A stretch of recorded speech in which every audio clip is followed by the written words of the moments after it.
केंद्र सरकार ने अचानक कृषि कानून वापस लेकर सबसे बड़ा झटका आंदोलनकारियों के नेता राकेश टिकैत को दिया।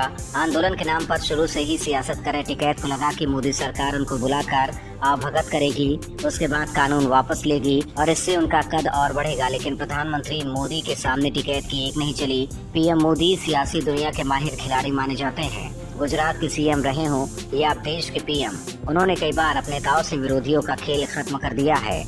और इस बार टिकैत के अरमानों पर पानी फेरते हुए पीएम मोदी ने अचानक ही तीनों कृषि कानूनों को वापस ले लिया और टिकैत समेत आंदोलनकारियों को बैकफुट पर धकेल दिया। यूपी में विधानसभा चुनाव से पहले मोदी के इस चाल को न विपक्ष समझ पाया और न ही टिकैत समझ पाए।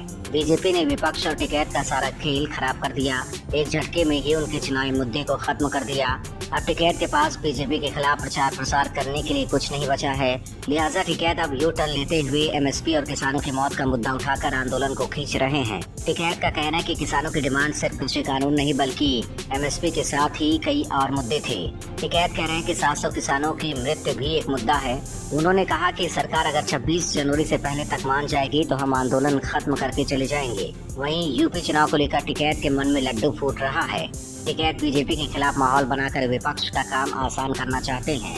आगामी विधानसभा चुनाव में बीजेपी का विरोध करने को लेकर राकेश टिकैत ने कहा है कि इस बारे में चुनाव आचार संहिता लगने के बाद बताएंगे। उन्होंने कहा कि अभी तो सरकार काम कर रही है, उसे काम करने दीजिए।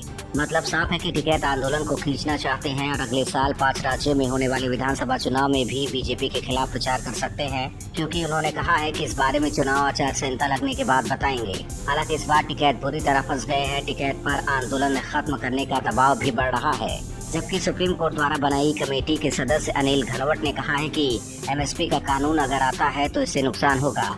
ऐसे में एक बार फिर आंदोलनकारी नेता और केंद्र सरकार आमने सामने हैं।